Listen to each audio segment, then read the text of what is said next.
Welcome to our webinar for enabling countries to access space through the KiboCUBE opportunity. My name is Hazuki Mori of the United Nations Office for Outer Space Affairs, and it is my pleasure to welcome all of you to our webinar. This is the third webinar we are conducting through World Space Week, and this one is dedicated to KiboCUBE, which is one of our opportunities offered in the Access to Space for All initiative. First, I will go through some logistical things. First, I ask everyone to turn off your cameras and your microphones. The speakers will only be able to turn it on, so please make sure that it's turned off all the time. Second, there is a chat section, so if you have any questions, please feel free to write it in the chat. We will have a Q&A in the roundtable at the end, and we'll try to answer all your questions there, so please write it in the chat area.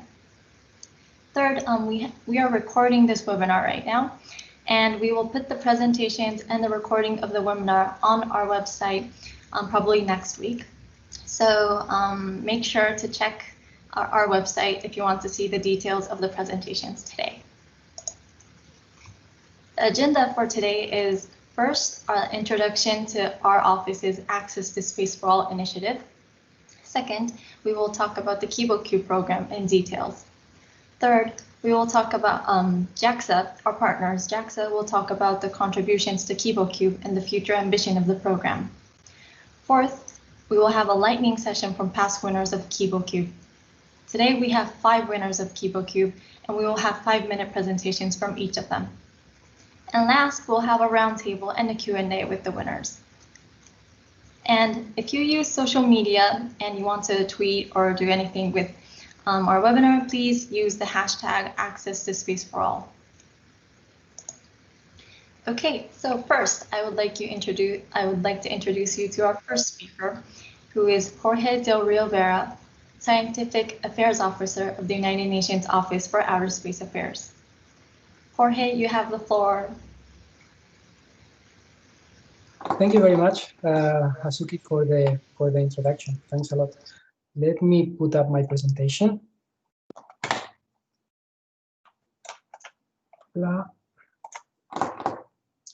And I hope you can all see it well right now.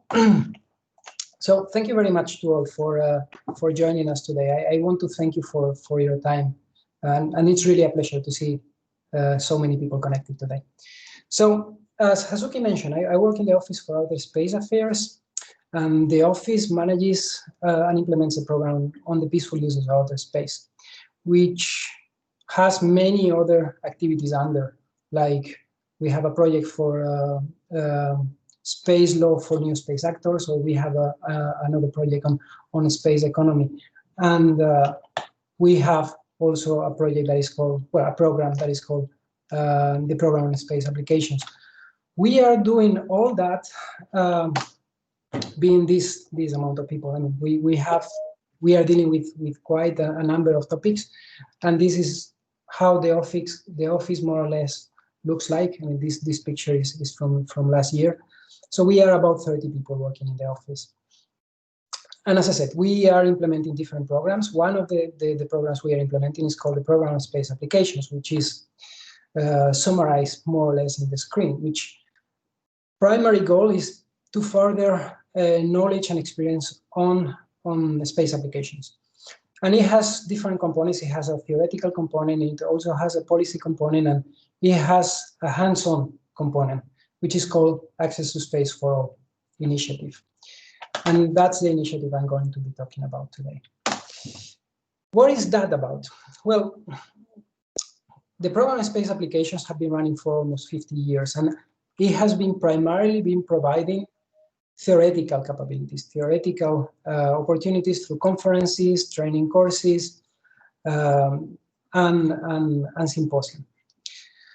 We saw, and we saw that almost 10 years ago, that there is a strong need for hands-on capacity, and that's why the Access to Space for All initiative was established like a couple of years ago. We were providing access to facilities and to infrastructure before, but the program itself was born a couple of years ago, basically to structure all the opportunities that were we were able to offer, which are not a few, which are many. There you have in the screen the different opportunities that we are offering, the ones that are in blue. And we are also looking to further and extend the program, and that's why you have some red dots, red donuts there in the picture. But if you are looking at the slide, you see that there are a number of opportunities and a number of opportunities that are organized in tracks, and that's very important because the Access to Space for All initiative is built to bring countries from A to Z in building a particular capacity, a capacity that can be in microgravity and hypergravity, or a capacity that can be in satellite development, or the other one that we are working in, a capacity in exploration.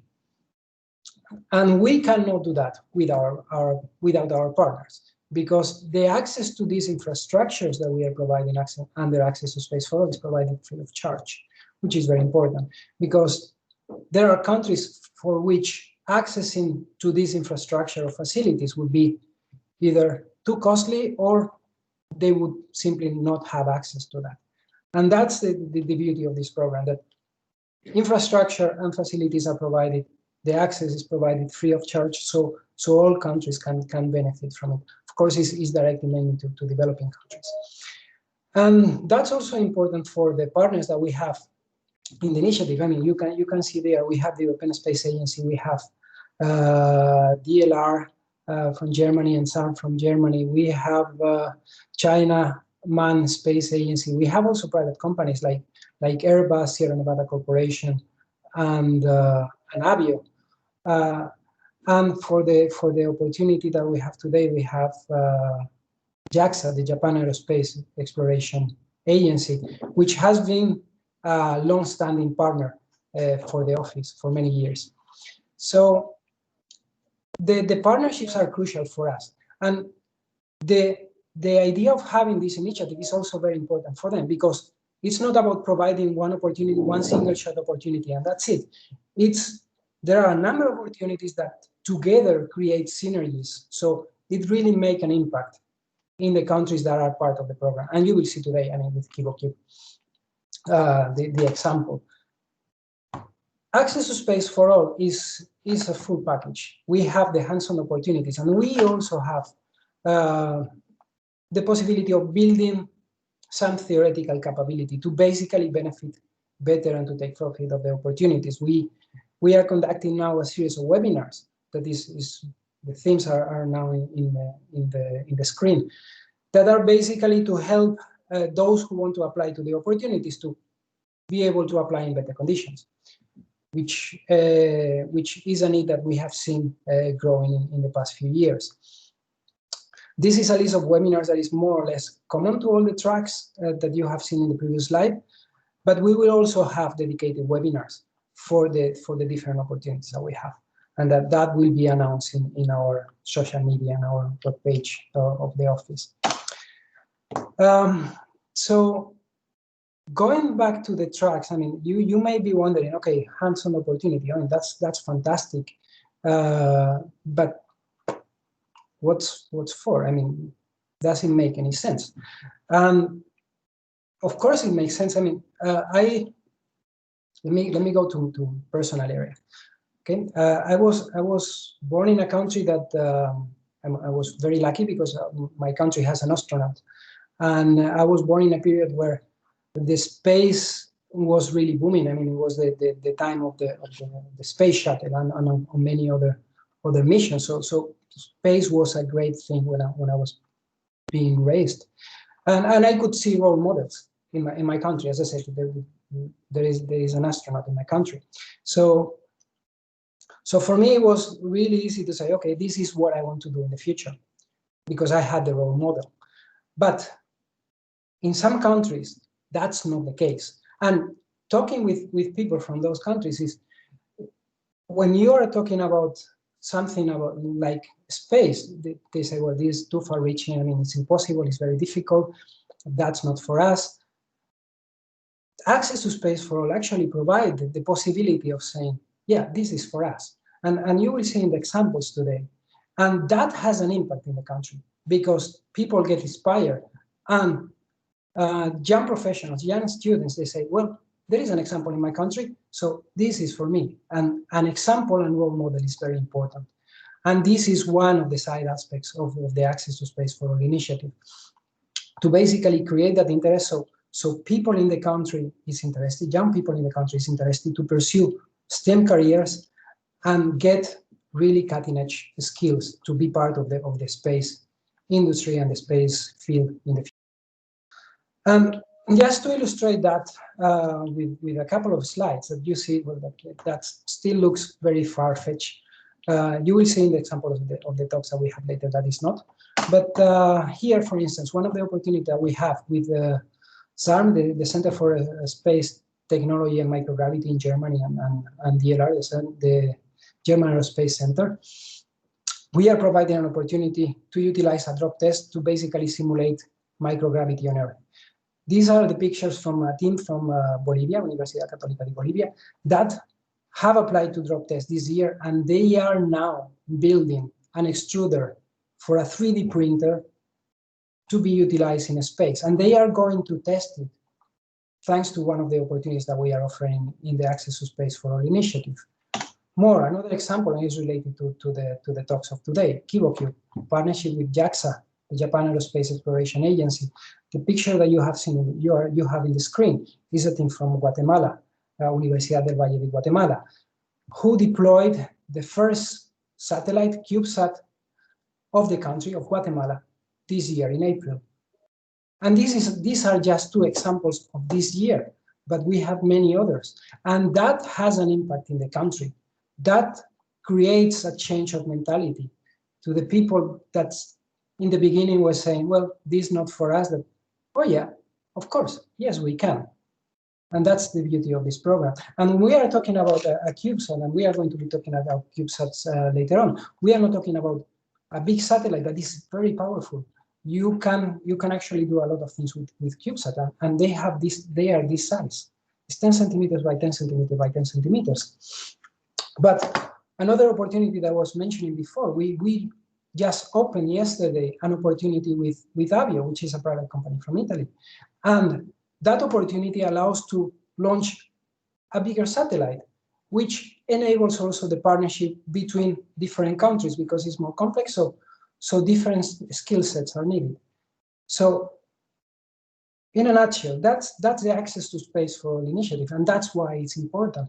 And hopefully you will get to know more about one of the opportunities that we are offering in this initiative today. And hopefully we can see your applications coming in for the opportunities that we have opened and we will be opening in the future. Thank you very much. Thank you, Jorge. Next, I would like to explain about KiboCUBE in details. I'm sharing my screen right now.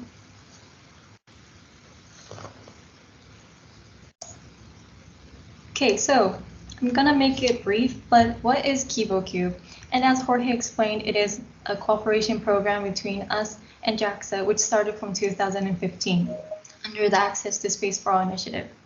And it aims to provide educational or research institutions from developing countries with opportunities to deploy CUBE satellites, CubeSats, which they develop and manufacture. And we will deploy it from the International Space Station, the Japanese experiment module KIBO. So why KiboCUBE? I mean, there's a lot of opportunities, as Jorge explained, but why KiboCUBE? Well, first, CubeSats offer a large variety of applications, and developing a CubeSat can be the first step for a country in acquisitions of the skills and know-how needed to develop a space program. Second, CubeSats are affordable now, especially these days. It's affordable to develop and it's affordable to launch, and it represents an achievable entry point to space activities. And especially in KiboCUBE, JAXA will bear the cost of the launch of the CubeSat to the ISS and deployment from Kibo. So all that the participants need to do is actually build their satellites. Third, thanks to JAXA, because they will carry the CubeSat as cargo to the International Space Station, there is much more lower vibration and a friendlier environment during launch. And last, There is administrative support from us as the office, and of course technical support from JAXA during the development. So KiboCUBE really has support, and it's a very nice program to join in for the first step. And KiboCUBE for sustainable development goals. So KiboCUBE contributes to a lot of SDGs, honestly, because all the applications of the satellites are different. But especially as a program, KiboCUBE can foster innovation and and it also supports education and training on skill sets for developing cutting-edge technology. So as a program, SDGs 4, 8, 9, which is quality education, decent work, and economic growth, and industry innovation and infrastructure can be met. This is a list of the previous winners of KiboCUBE. Today we have 5 winners with us today, which is a very exciting opportunity. The first round is Kenya, the University of Nairobi. They were selected in 2016, launched to the International Space Station in 2018 in April, and it was deployed from the International Space Station in May. And now the satellite has re-entered the atmosphere in June.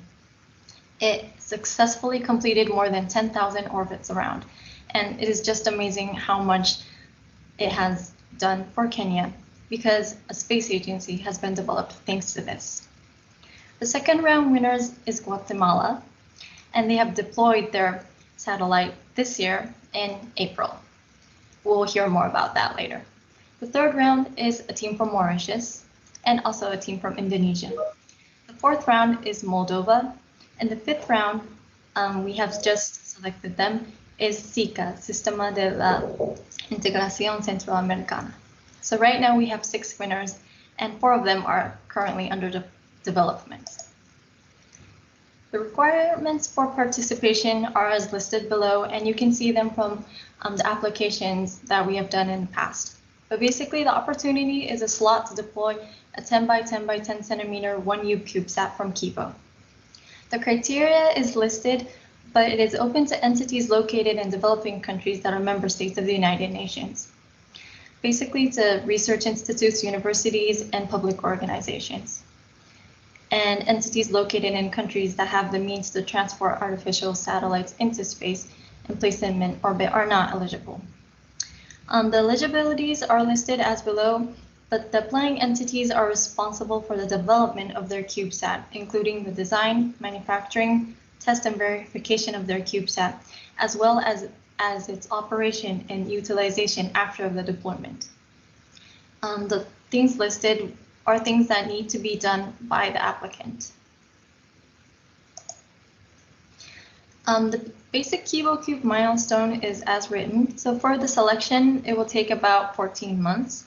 After the announcement of opportunity, you will have 6 months until the deadline of the application. And after that, we will take 1 month for announcing the shortlist. And after that, we will have another 6 months for the selection process. And at the end, we will announce the finalists, and also the applicant will need to complete an agreement with JAXA. When the development starts, it depends on the satellite, but I would say it would be around 18 months. And during the first months, the team will need to design and assembly and do the various tests. There are many safety review documents that JAXA will require. So you'll basically need to work with JAXA and complete the safety review tests. 2.5 months or 3 months before launch, the satellite will be handed over to JAXA. And after that, JAXA will launch it as cargo to the International Space Station. And then after that, there will be the deployment. How to apply for KiboCUBE. So right now we are planning the next rounds to be from December 2020. We are still in discussion with JAXA, but hopefully we will start the next rounds from December this year.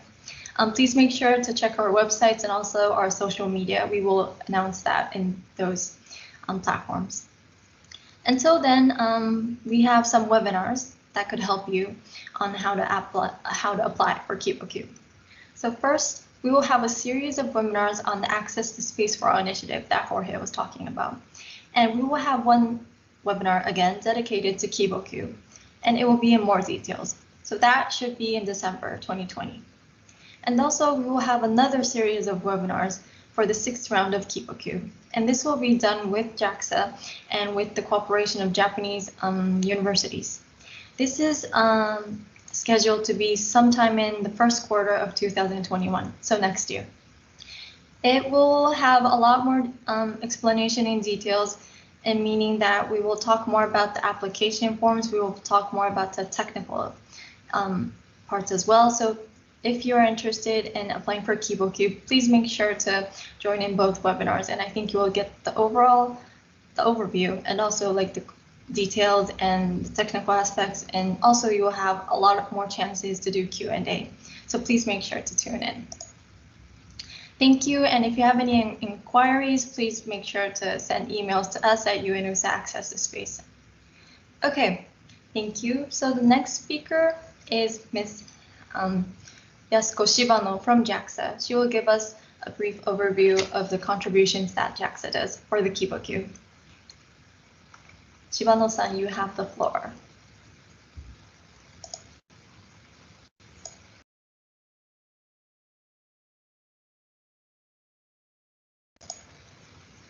Shibano-san, we can't hear you. Can you turn on your mic? Sorry, mic is mute. So, hello everyone. I'm pleased to have the opportunity to make this presentation. Firstly, please let me introduce myself. My name is Ayaka Kosibano from JAXA, and I am a lead engineer for KiboCUBE. In this session, I am going to talk to you about how JAXA contributes to KiboCUBE and the future ambition.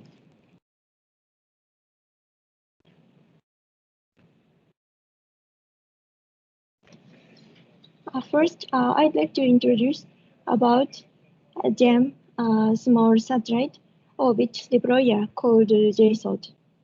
And the International Space Station is a huge mount construction located about 400 kilometers above the Earth, while it circles around the Earth at a speed of 90 minutes per orbit.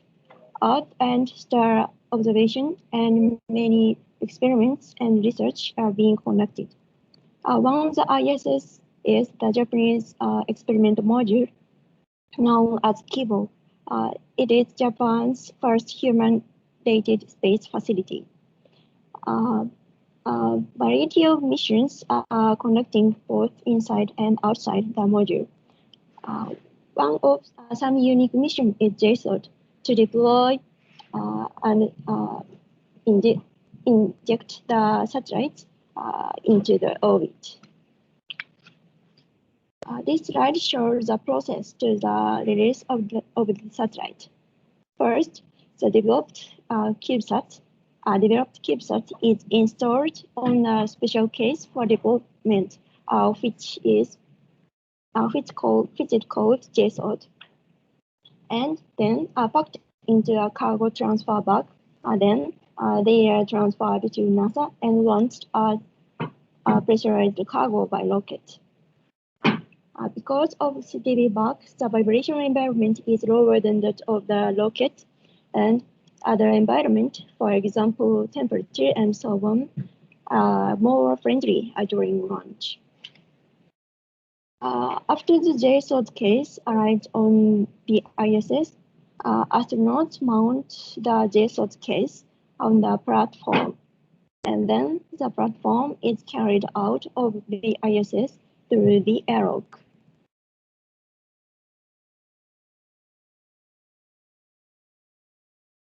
And then the robot arm carries it to the deployment position, and satellite will be deployed. The first orbital deployment of CubeSat was successfully conducted in October 2012. 43 small satellites had been deployed on orbit until April 2020. In KiboCUBE problem, we provide opportunities to deploy one-year size small satellite in orbit to facilitate improved space space technology as a gateway for sharing the resource of Kibo. We think that one-year small satellite is suitable for first-time users and as the first step towards developing a large satellite to solve a social problem. In addition, we will provide technical support for safety review during the development of the satellite. It is important that the satellite must not harm the astronauts and must not destroy the ISS. When the CubeSat released from Kibo, the big event has held on ground. In first launch, the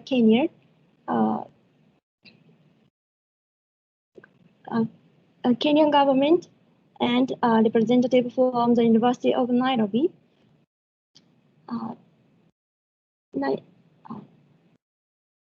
watched the deployment in Tsukuba Space Center. In second launch, the live streaming of the deployment was broadcast on YouTube. Finally, I'd like to take a look at future ambient. JAXA's contribute is not only providing the deployment opportunities, but also enhance the capacity building.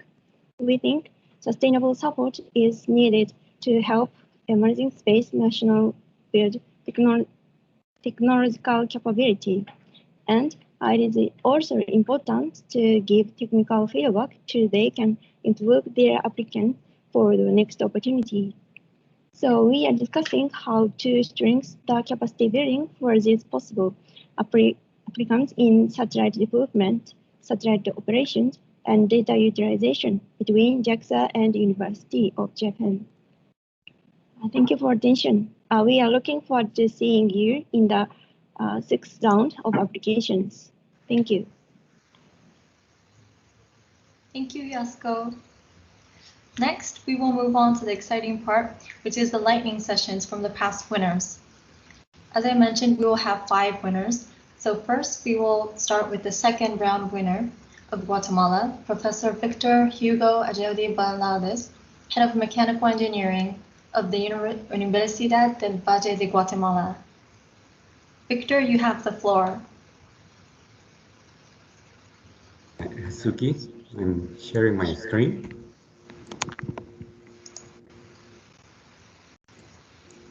Can you see it? Yes. Okay, thank you. Hello, everyone. I'm Victor Ayerdi. I'm the co-PI of this project with Dr. Luisea. It's the Quetzal 1, the first Guatemalan satellite, and the second round winner of the KiboCUBE program. So its mission is to test a multispectral sensor prototype in order to develop the human capacities in Guatemala for enabling the acquisition of remote sensing data for natural resource management. It's a project that works SDG 5, 9, and 17. We started this project in January 2014 with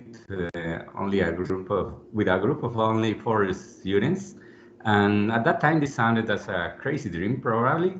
We didn't have a budget. We didn't have experience building satellites, but we wanted to do this. And we continue working with new groups of students in the university each year. They working as their senior project, making iterations of the design and learning. And in 2016, just after the World Space Week, we knew about the KiboCUBE opportunity. At that time, we have a mature design. And with this team of students that you see in the screen, we prepared our application, and we were announced in September 2017 as the winners. So this was a huge impulse for our project because it gave us first credibility, because what was a dream of a team of people became a reality for a country. We also had the support of sponsors and other institutions. So it gave us what we needed to continue and finish this project. Besides working in the satellite, we had an outreach campaign because we wanted to use this project to motivate and encourage the future generations in Guatemala to study science and engineering. So we work a lot of workshops in school. We gave, and actually we continue giving conferences.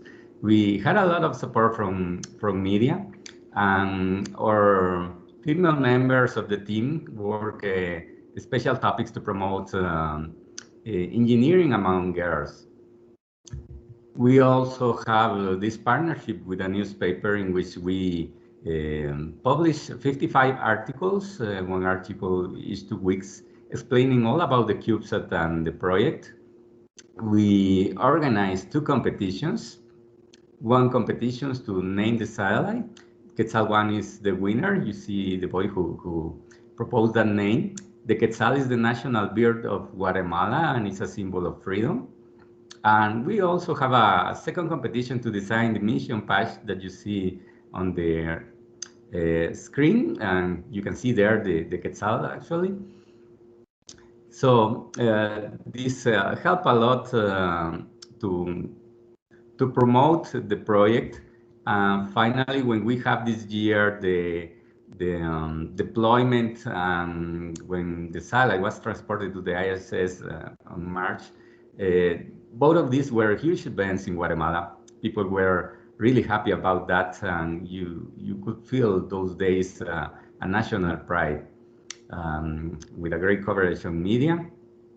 Well, actually, the satellite is still in operation. We have more than 5 months of the satellite in operation. More than 60,000 beacons have been received in Earth. So what's next? What we see as our future in these topics? We have a lot of opportunities right now. I summarize here, but 70% of the satellite was developing in the university. So right now we are talking with a couple of universities in the region that are designing their first CubeSat, and there's a possibility that we can provide them some of the models that were designed by us. We also are teaching a new course in the university, which is called Design of Nanosatellites, and is taught by Quetzal Team 1 team members. We had prepared several didactic material for teaching in the university, but also we are including some material in scholar textbooks in Guatemala. We were one of the applicants to the Bartolomeo opportunity together with other universities in partnership. We have worked in another experiment that is going to space as part of the Artemis 1, and we are exploring more collaborations right now with other institutions to continue introducing aerospace field in Guatemala. So thank you very much, and thank you very much KiboCUBE for all of this that you have given to us. Thank you, Victor, so much for your inspirational presentation. Guatemala's outreach program has been amazing, and I know you will be a leader of the region, so I hope that the university keeps on moving with its new projects. Thank you. Okay, next I will introduce the speaker from Mauritius, Dr. Vikram Bisana. He is the research coordinator of Mauritius Research and Innovation Council. Vikram, you have the floor. Thank you. So I'd like to share my screen. Yeah. Can you see my screen? Not yet. Not yet. Okay. I think I asked sharing. Yeah.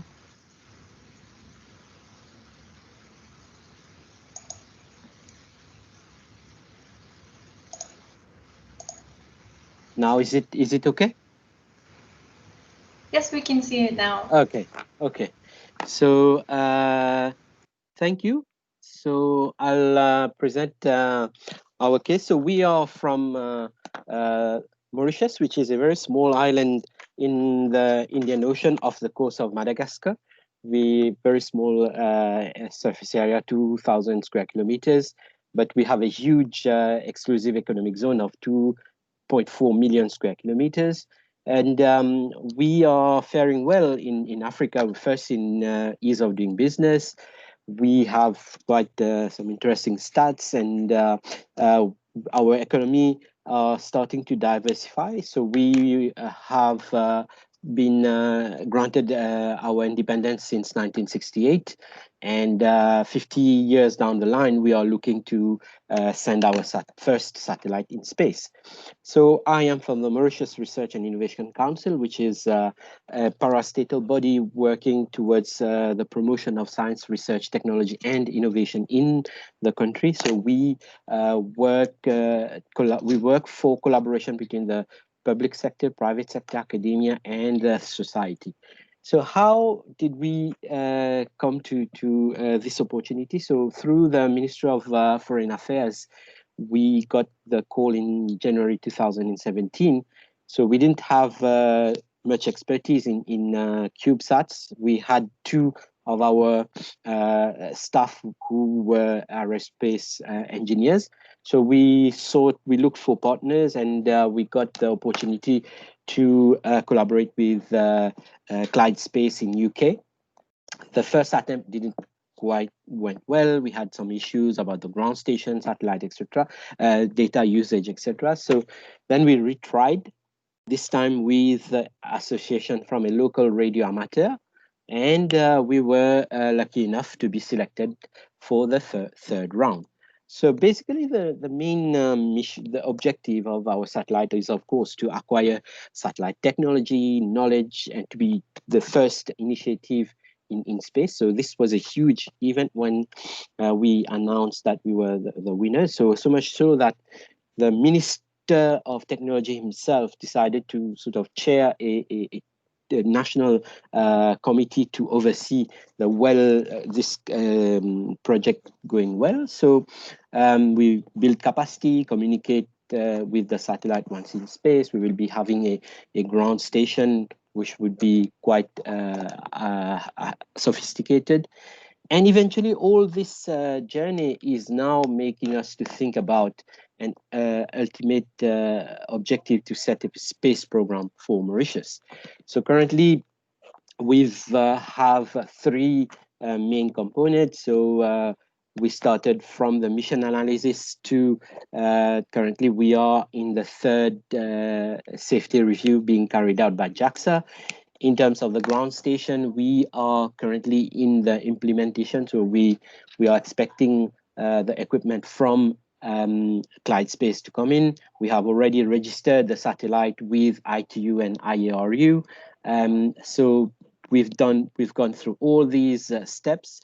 One of the main initiative is the main advancement was the fit pod check with JAXA. We did all the testings, and as I said, we have the ITU registration, and our staff also have been trained. We already have our IARU frequencies.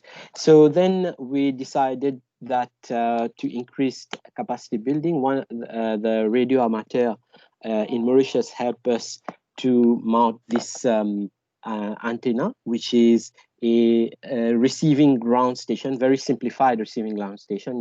Here you see with the students how they were trained, and this is one picture which they were able to capture with this ground station. So we really we hope to be a spacefaring country soon, from the first nanosatellite, delivery of satellite, and then we hope to be deploying in space in May 2021. And perhaps we are looking seriously to working towards the implementation of a space program. So really, this was a big boost for us. So we have new opportunities opening, perhaps converting this program into a new socioeconomic pillar. So maybe once I'll get the opportunity to talk later on. So with Mauritius as a SIDS, we face several challenges, especially in climate change. So we now are starting to see the importance of space and space data to tackle many of these SDGs. So again, this is quite interesting to see SIDS in space. So first, I think we need to believe in ourselves, which we were thinking before the CubeSat experience, that space is unreachable, but now we are very much happy to see, and we leverage on our indigenous knowledge, which we think is our innovation. So I wish to finish here. We meet the team, my two colleagues, Faraz and Ziad, who are the aerospace engineers, and my two other colleagues helping me with the ground station and training. I wish to thank the KiboCUBE and program overall, UNOOSA and JAXA, for giving us the opportunity. So thank you very much. It's been 6 minutes. Thank you so much, Victor. We really look forward to the deployment of the satellite next year, and we really look forward to your space program growing. Thank you. Thank you. So the next speaker is Mr. Satra Yoman Prayang from Indonesia. He is a project leader from Surya University. Mr. Satra, you have the floor. All right, thank you, Ms. Hazuki, for introduction. So can you see my screen? Yes, perfect. Thank Yes. you. Okay. So thank you everyone for coming, and here I'm from Surya Satellite 1, and we are here trying to pioneer Indonesian nanosatellite. And I hope from this sharing I can share some of the aspiration and our journey in this session. So I will start from our early journey. So it's actually from 2016. So the idea starts from our lecturer, Mr. Riza Muhida, PhD. So he wanted to assemble a consortium between Surya University, Orari, and Lapan. So Orari is amateur radio of Indonesia, and Lapan is the space agency of Indonesia. So Orari has the expertise in the ground segment and filing administration, while Lapan at the time had recently launched Lapan A2 satellite. So the hype to launch another satellite was real. And so the program was aiming to build a nanosatellite and also to capacity building of the students in undergraduate level, actually. So in Surya University, on April 2016, we assembled a team of undergraduate, still young, still ambitious, and still really eager to start the project. And actually, that was the first time that our lecturer mentioned about possible launch slot from Japan. And later, we joined in the APRSAF, Asia Pacific Regional Space Agency Forum in Philippines. And later we know it's actually the KiboCUBE program is a good opportunity for us to launch our satellite. And so building a satellite without any aim is quite maybe useless or wasteful. And so what is the plan? So here is Indonesia map, and as you can see, it is a very big archipelago country with over 70,000 islands all over the world. And here in a big country, we have so many things we need to monitor, such as volcanoes or illegal fishing or illegal logging, fire in the forest, etc. And so to have terrestrial solution to solve all this problem or monitor all this is quite a problem. So that's how our satellite come in.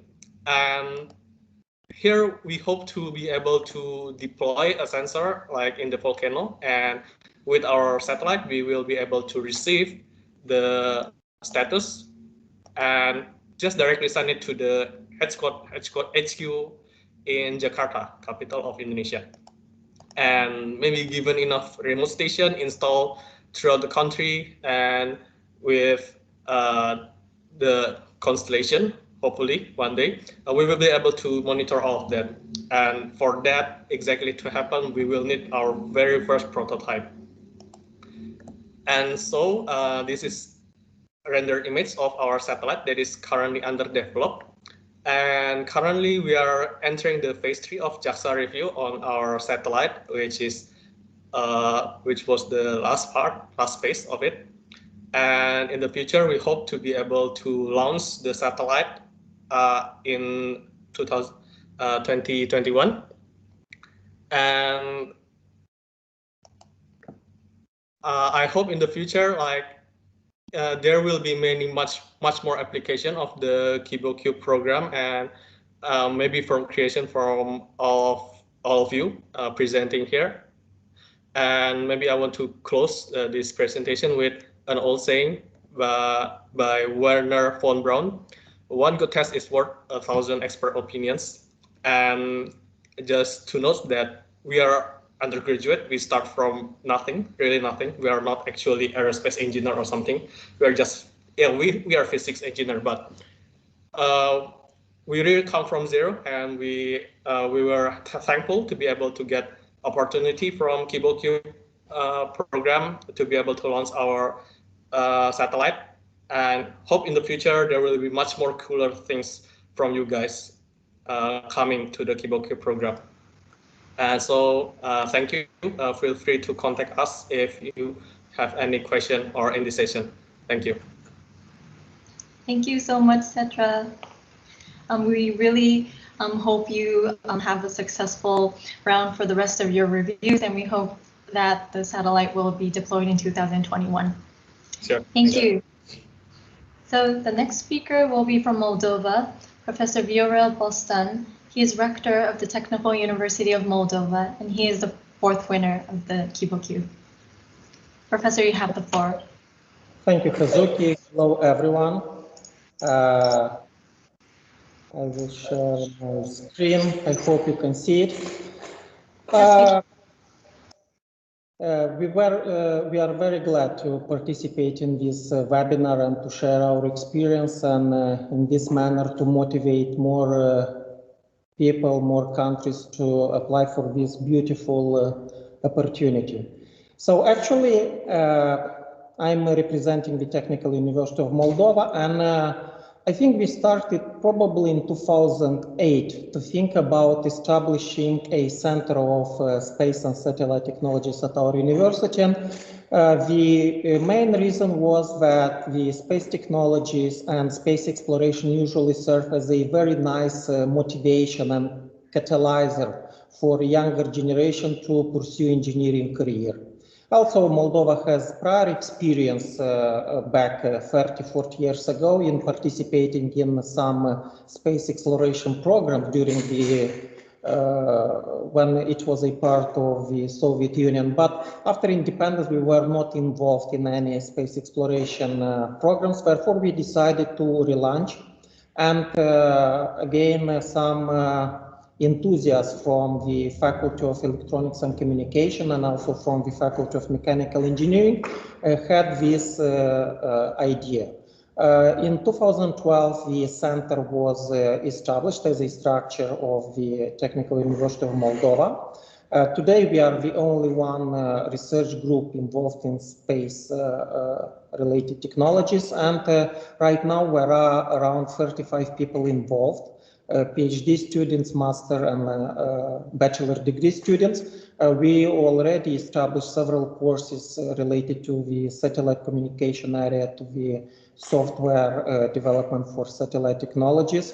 In these years, we were able to build 2 ground communication stations, one in our campus and another one 200 kilometers away at the south end of Moldova. Also, a group of the astronomical observatory enthusiasts, they built a very nice astronomical observatory together with a planetarium, and it was a very popular site in our campus. A lot of kids are coming and visiting, and we hope that those kids someday will become our students, or in more general case will pursue engineering careers. Now, how did we knew about this opportunity? Actually, we were monitoring the United Nations Office for Outer Space Affairs website, but also a professor, Warren Ballock, contacted us and told us about the KiboCUBE opportunity. So we applied it. As I said, one main reason for building the nano satellite, our CubeSat, was that to try to attract more students into engineering and to show that we have space technology capabilities. Again, we have a faculty of electronics and communication, we have a faculty of computer science, of electrical engineering, of mechanical engineering, so there were a lot of people who wished to be involved in this project. But again, the main mission was the educational one. So we applied in the second round. We were very close, but were not selected. But we continued. We were very insistent, and in the fourth round, we were declared the winners. And we were very glad to have this opportunity. So right now the status is that we are expecting the launch in 2021. As I said, we started in 2018 with the first prototype of CubeSat. Then in 2019 we were selected in the fourth round. The kickoff meeting happened in September 2019, and right now we are in the preparation stage. We have meetings with JAXA engineers, we have meetings with people from UNOOSA. All the modules are already assembled or purchased. The structure, the EPS module, solar panels from Indorasat company and solar space companies from Bulgaria. We designed the modules for payload. Besides the camera mission, we will have a research objective as well. We have a very good group working in the area of nanotechnology, nanosensors. So we see it as a good opportunity to test the nanosensors on our CubeSat. The satellite ground station communication protocol was developed by us. Its functionality was verified. Right now, we are in the phase of critical design review panel. Here you can see some images from our satellite technology center. We also built a small, almost clean room, and you can see our antennas as well, placed in the campus, and as I have mentioned before, in 200 kilometers away from our capital. We also finished, and we are ready for integration in SatNOV's network. Everything is in place. We have the final confirmation from YARO regarding registration of frequencies. We made also a request to the government of Moldova to designate the satellite registration authority. It is almost done. You know, in government and in politics, usually people are moving slower than expected, but everything will be okay. Now, our hopes for the future is to right now, we are involved in, we finished the design, and we are right now manufacturing the payload module regarding the nanosensors for our CubeSat. We integrated and connected our ground stations to SatNOV, and we are preparing our two nanosat for complex satellite tests.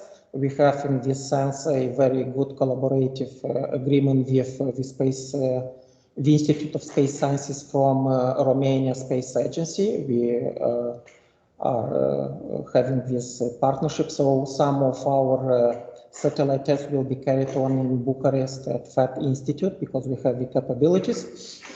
And we are preparing our CubeSat for launch through JAXA KiboCUBE program.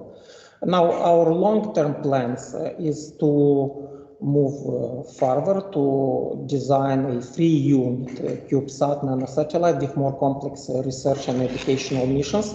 We already won several national research projects funded by our government, and clearly that will not be our last endeavor into space exploration, space technology.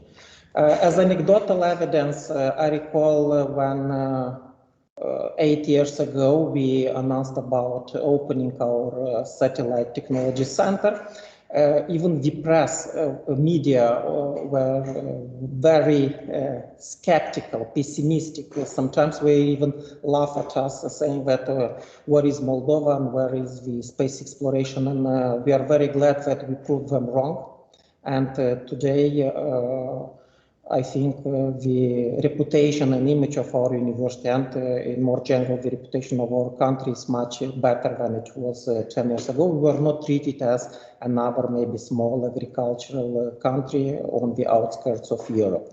Thank you very much. And my last advice is dream big and don't lose hope. If you are not selected in one round, then be insistent, because a lot of opportunities will show up and in the end you will be winners. Thank you very much. Thank you so much, Birel. Thank you for sharing your stories of to Nanosat, and I'm sure it's already motivating the young in your country. We look forward to the development and to the deployment of your satellite. Okay, the last speaker will be from SICA, Central American Integration System, Mr. Carlos Enrique Alvarado Riqueno, who is Vice President of Costa Rica Society of Engineers and Architects. I just want to mention to everyone that we are running out of time. However, I'd like to extend this meeting as much as possible, meaning that maybe at least plus 15 or 20 minutes to accommodate all the questions that we have. So yes, the next speaker is Mr. Carlos. You have the floor. Thank you. Thank you very much for this great opportunity, and I'm very happy to attend this event. And thank you to UNOOSA and to JAXA for creating this great opportunity for emerging nations in order to get access to space. I will now share my computer, my presentation. Let's see.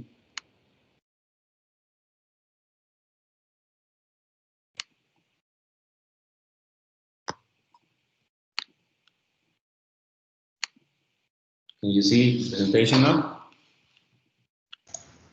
Yes, we can see it. Great. Wonderful, thank you. Well, we are the last winners of the KiboCUBE program. This is a project that was presented under the support of the Central American Integration System, but includes the participation of organizations from 3 countries of the Central American region. There is the Costa Rican Association Society of Engineers and Architects, which is a professional organization that leads and regulates all the activities related to engineering and architecture in Costa Rica. And there is also the National Autonomous University of Honduras, which is a public university, and it is the biggest university of the Republic of Honduras. There is also the University of San Carlos of Guatemala, which is another public university and the biggest University of Guatemala, and actually it's also the oldest university of Central America. The project also includes the participation of the University of Costa Rica, the School of Geography of the University of Costa Rica, and also the support of the Kyushu Institute of Technology and the Radio Club of Costa Rica and other organizations from the radio amateur system of the Central American region. So this is a project that was born, actually the background of Morasan project is the first Costa Rican and Central American satellite project, Irasu. I had the honor of being the leader of this project during almost a decade when we announced the plans of launch the first Costa Rican and Central American satellite in 2009. This was a project that was developed under the support of the Central American Association for Aeronautics and Space and the Costa Rican Institute of Technology, the Costa Rican Society of Engineers and Architects, actually, and many other organizations that also participated and support the project, including also the people that contributed in a fundraising campaign for making the project reality, and there was a lot of interesting information and learnings that members of the IRASU project had after the process. So the vision was to share the knowledge and information that we got from this project to other Central American countries in order to contribute and to boost the process of integration of the Central American region into the space sector. The BATSU CS1 satellite, that was the name of the Costa Rican and Central American satellite, was launched in 2018, in April 2nd. Actually, I think it was in the same payload than the Kenyan satellite that was the winner of the first KiboCUBE program. We didn't apply to the KiboCUBE program by that time. We were working with the support of other means by that in that project, but also we gathered the information and the lessons learned to create the initiative. In 2016, before the launching of the IRASU project, we were thinking how to contribute with other countries. And this is how I started the project with some colleagues from Honduras, including the current minister, Marco Midense. He was one of my classmates when I was studying in the US, a graduate program, and he was one of the first persons of Honduras that started supporting the idea. And then we after that had the opportunity to contact the National Autonomous University of Honduras, the University of San Carlos, and the University of Costa Rica to get on board on the initiative and to apply to the KiboCUBE program first in 2018, and we were by that time the application was not successful, and in 2019 we applied again under the support of the Central American Integration System, and now so we have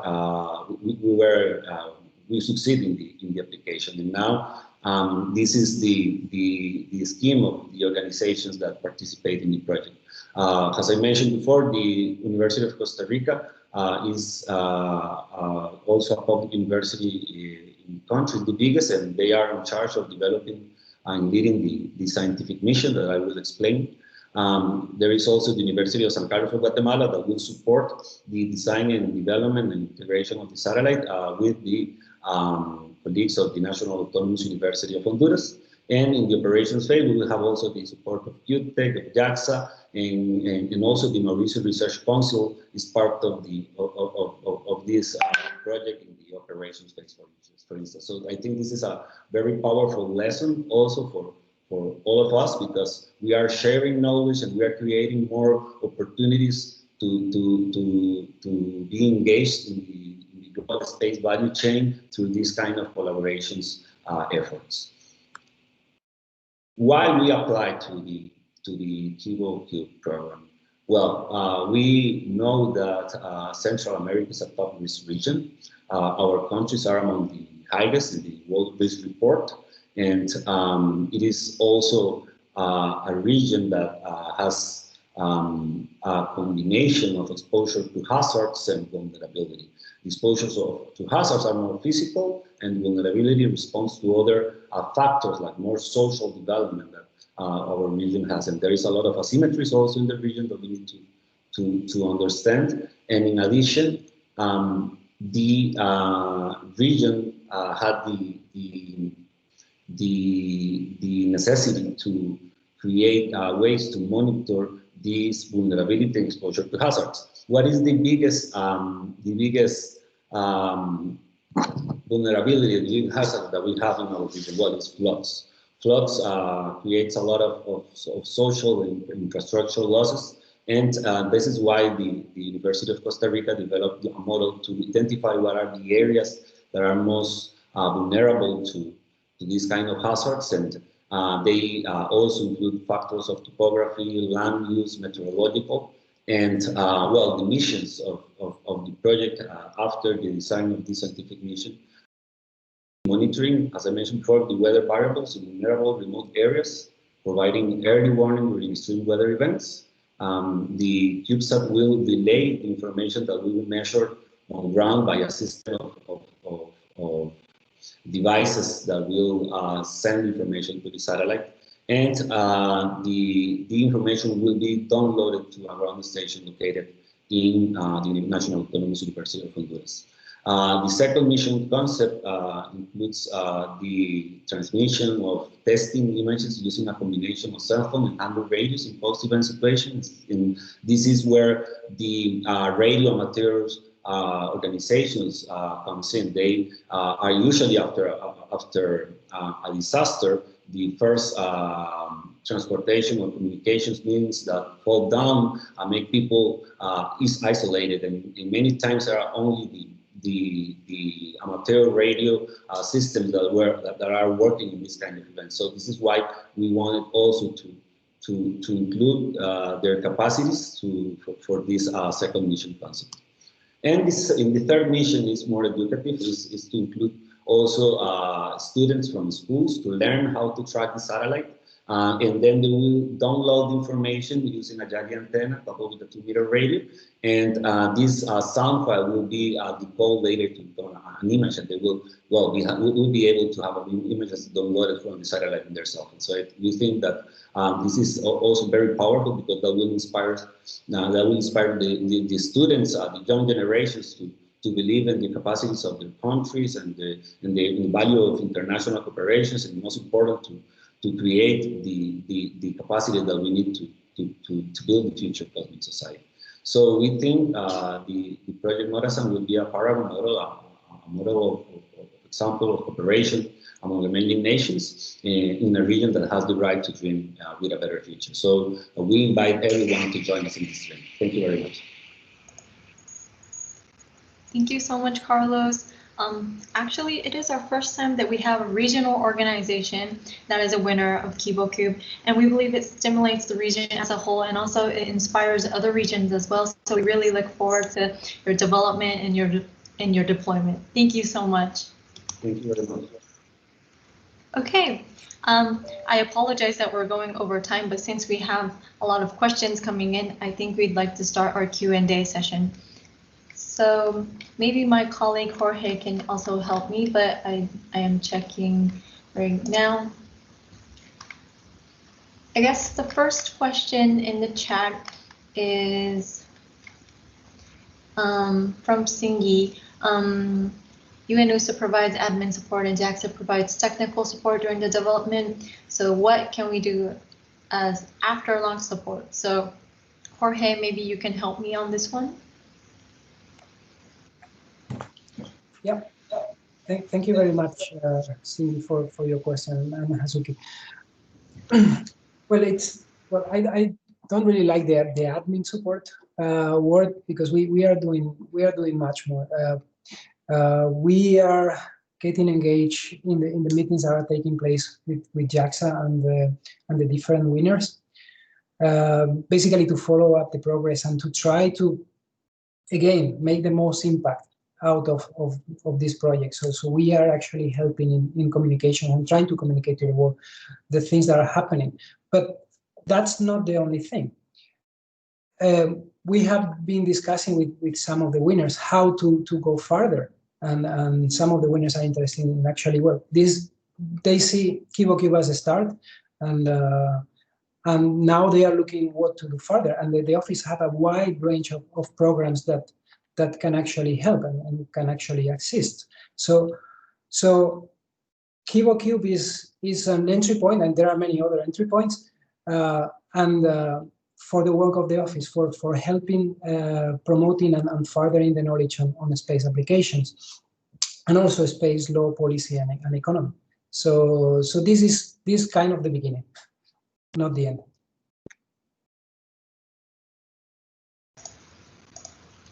Thank you, Jorge. Do we have anything to add from our JAXA colleagues regarding support for not only during development, but after launch or any other support, or?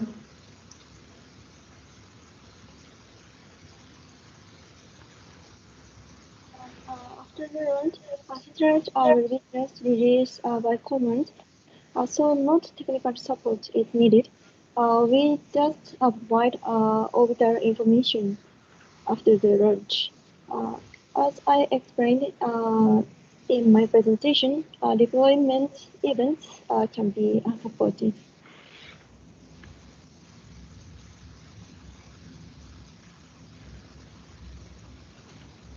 Thank you.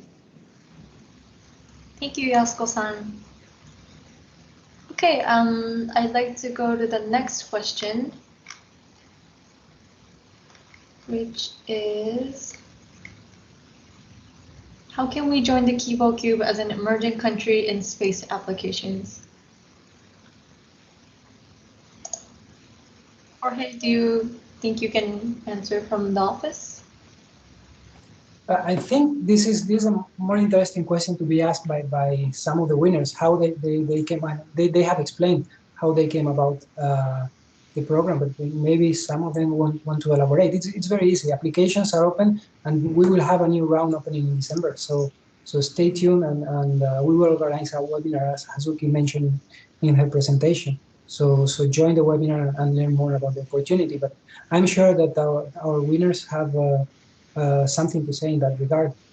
So if anyone want to take the floor. Maybe one of our winners.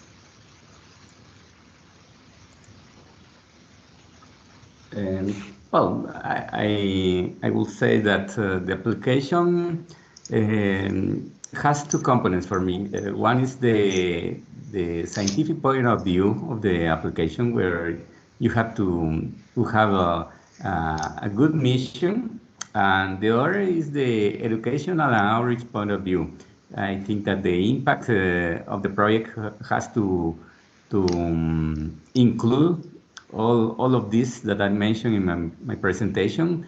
We had that in our application. At that time, we envisioned an outreach campaign to motivate our country. So I think both of those topics, the scientific mission and the outreach campaign, are a key part of the application.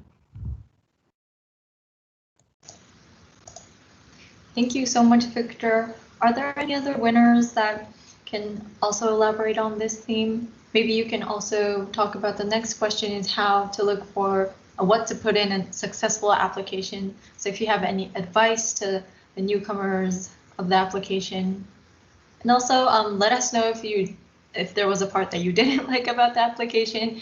We would love to fix it so everyone is more comfortable and it's more easier for everyone to apply. So maybe another winner can also elaborate. I think for us, we saw the opportunity as a small island developing state, so where could really be of help for us. So in our first application, we look for, one of the components was island-to-island communication. So maybe I think we need to see it case to case, which what is your country's needs and which subject would be more impactful. So this is my advice. Thank you so much, Vikram. May I ask the same question to maybe Mr. Satra from Indonesia? Yes, of course. I'm actually thinking about it, and one thing that comes in my mind is that, hello, am I still on the line? Yeah, we can hear you. Okay, sorry. So yeah, actually, what I would advise is that a very good reasoning why you want to have your satellite launch, and what is your plan to to fulfill that objectives. And also, KiboCUBE is also an initiative to capacity building, especially in the emerging country. It's they're focusing on the emerging country actually. So developing, sorry. So and also maybe you really need to make sure you fulfill all of the requirement asked by the proposal. Make sure it's all complete. Make sure you assess your risk. Where could failure come from in your project, etc. So make sure you have all of it in your proposal. I think make it as convincing as possible. Maybe that's from me. Thanks for the advice. Maybe, yep, Yeah, from yeah. Professor Viorel, yes. Yeah, I think also what is important is to show that you have the technical capabilities and expertise to carry on the project. In other words, clearly JAXA and UNOOSA would like to have a project that have big chances of being implemented. And as the previous winners have mentioned already, it is to have a big impact on either your country or on the region, or in the general education system, for example, like it was our case.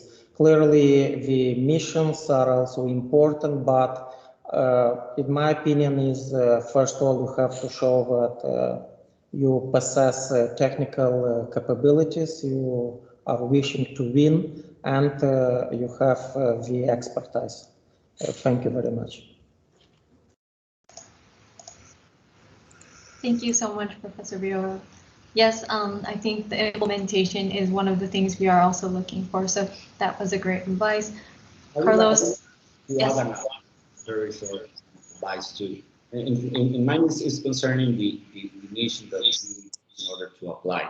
This is a program that was designed to enable access to space for emerging nations, to democratize the space for everyone. So emerging nations also have very vulnerable populations and very vulnerable segments of the economy. So try to create missions that will impact the most the biggest sector of vulnerable population, to create added value for the decision makers in your country for native problems, actually, and try to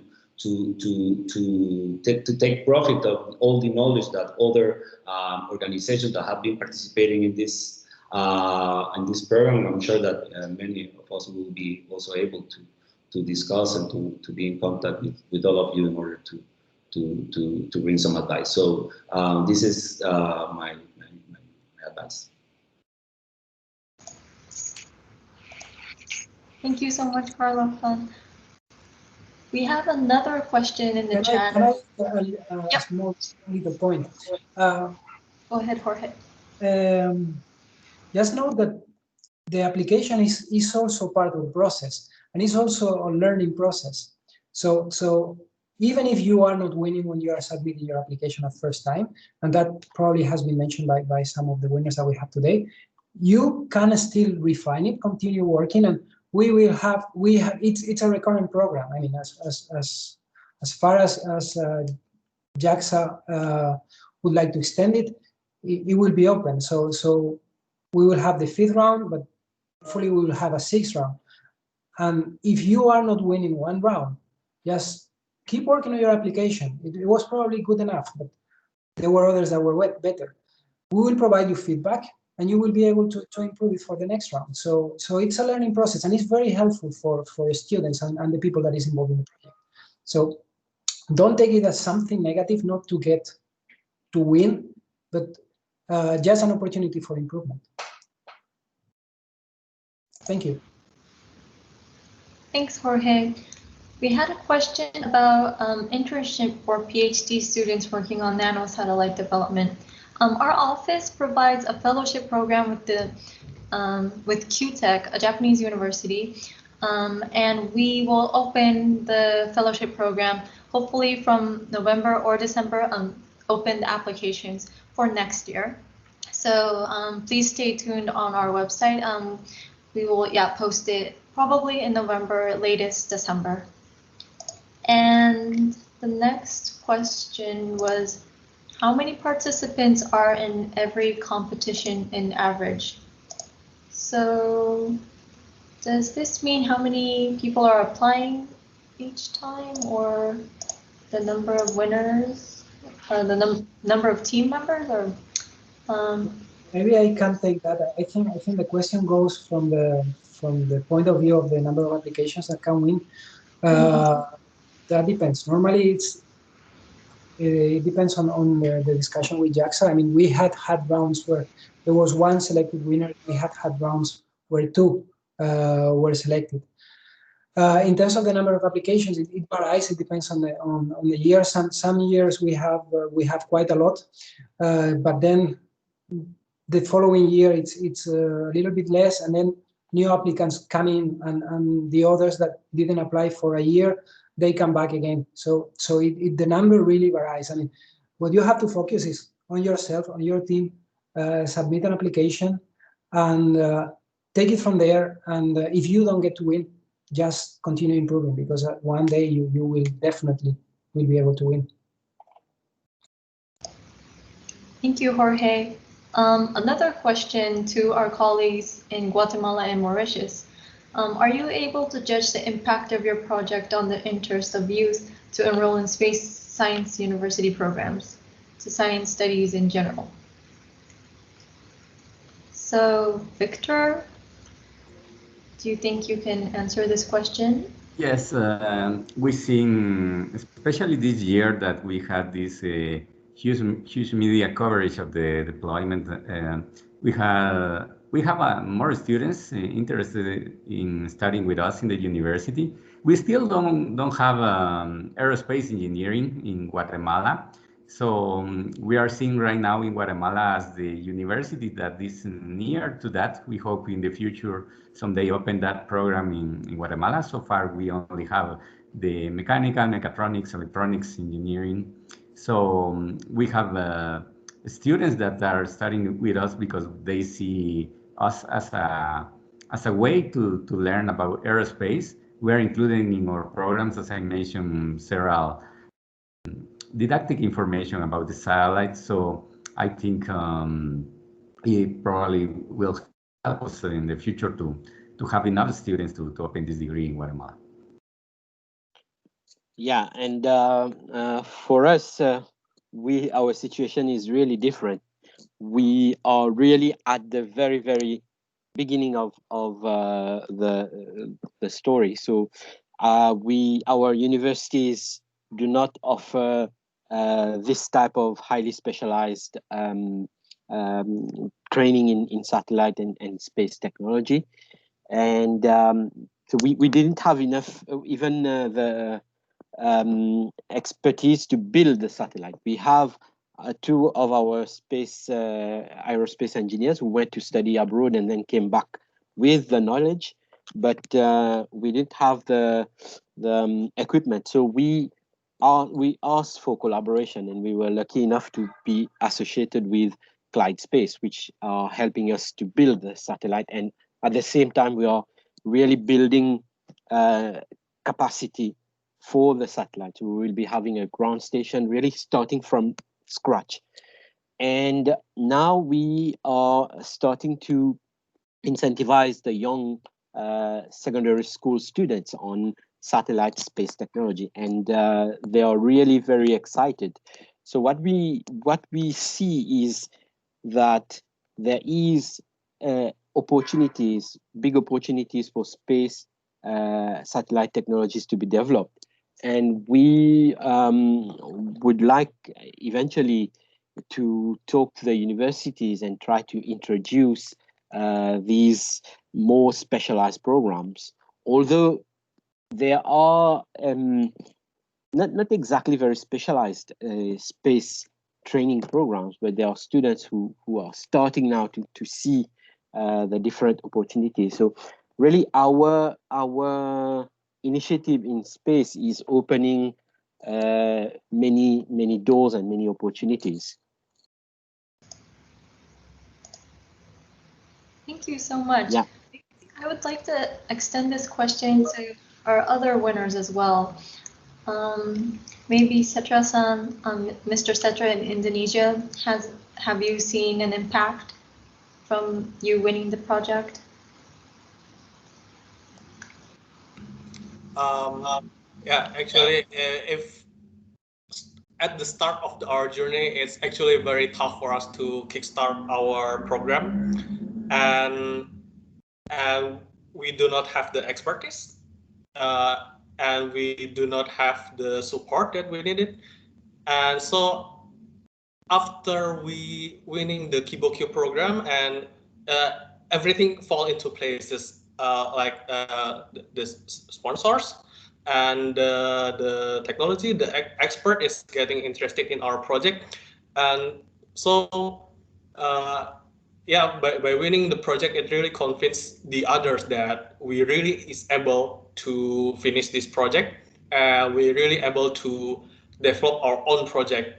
And compared to at the start, like where we are all undergraduate students, what can you do? You are not even aerospace engineer, but we keep learning from the amateur radio, from the Indonesia Space Agency, APAN, and we did it, and we got the design all fall into places together.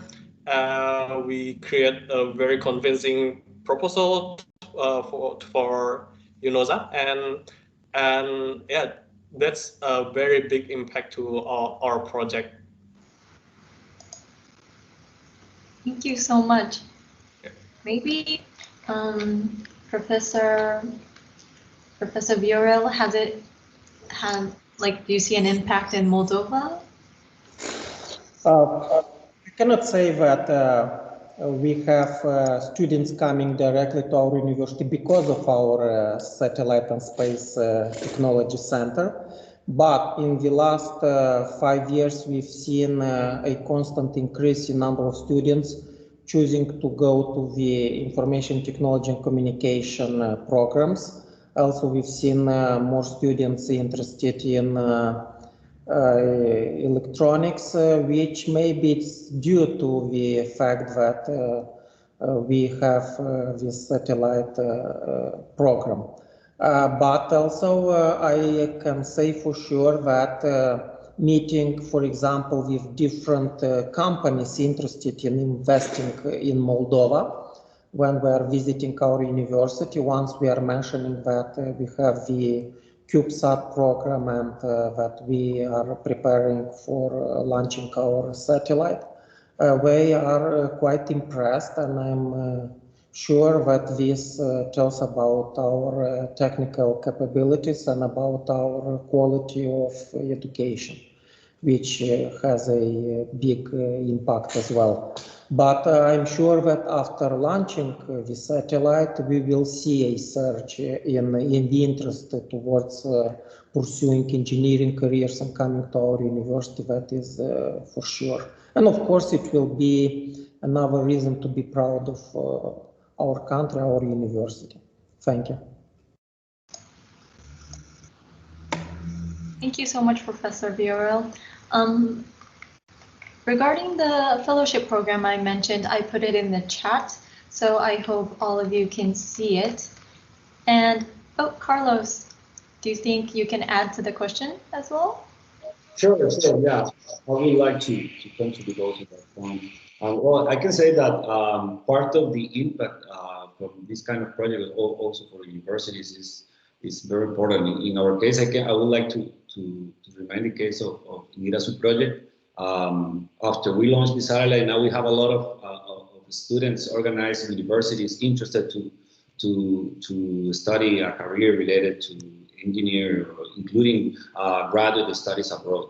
Actually, I would like also to highlight the example of QTech, Institute of Technology. This university trained some of the Costa Ricans that were part of the first Central American satellite, and now they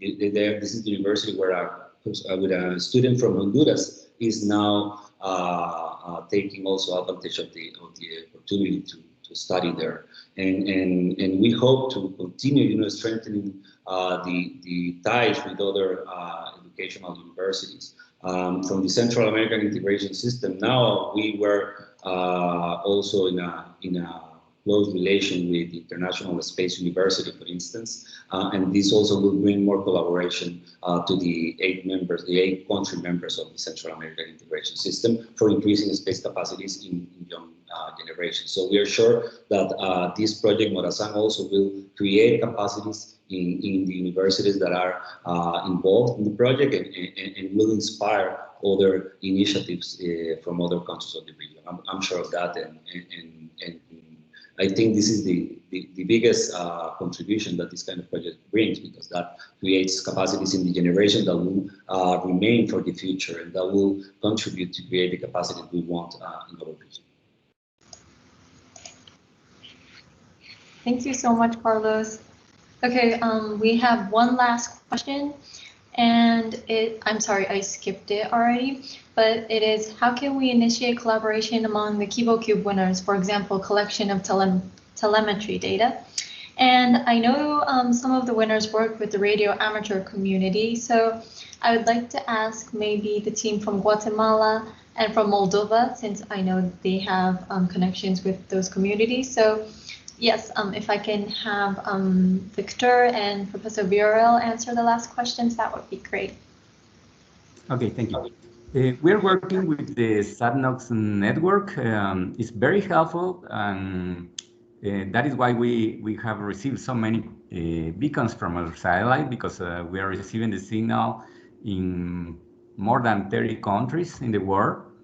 So you can work with this network that is part of the Amateur Radio Union, and also you can contact directly us. We have our ground control station, and before launching the satellite, we also work test the station, receiving the signal from our satellites, including the Kenya satellite that was the first KiboCUBE winner. So I think it's just to get in touch and we can talk more about it. Thank you, Victor. Professor Viorel, maybe. Thank you. Yeah, so when we made our first press communique, we were contacted by people from the Union of Radio Amateurs, and then we established contacts with them. We provided them with general technical specifications, and they are also involved in disseminating the information. We have also capabilities to monitor download data from a wide range of educational satellites, and also we are in collaboration with similar amateur unions from Romania. That's a very nice collaboration, and clearly we are open for any other further talks and collaboration. Just contact us and we will be quite open. Thank you so much. I see Vikram raising his hand.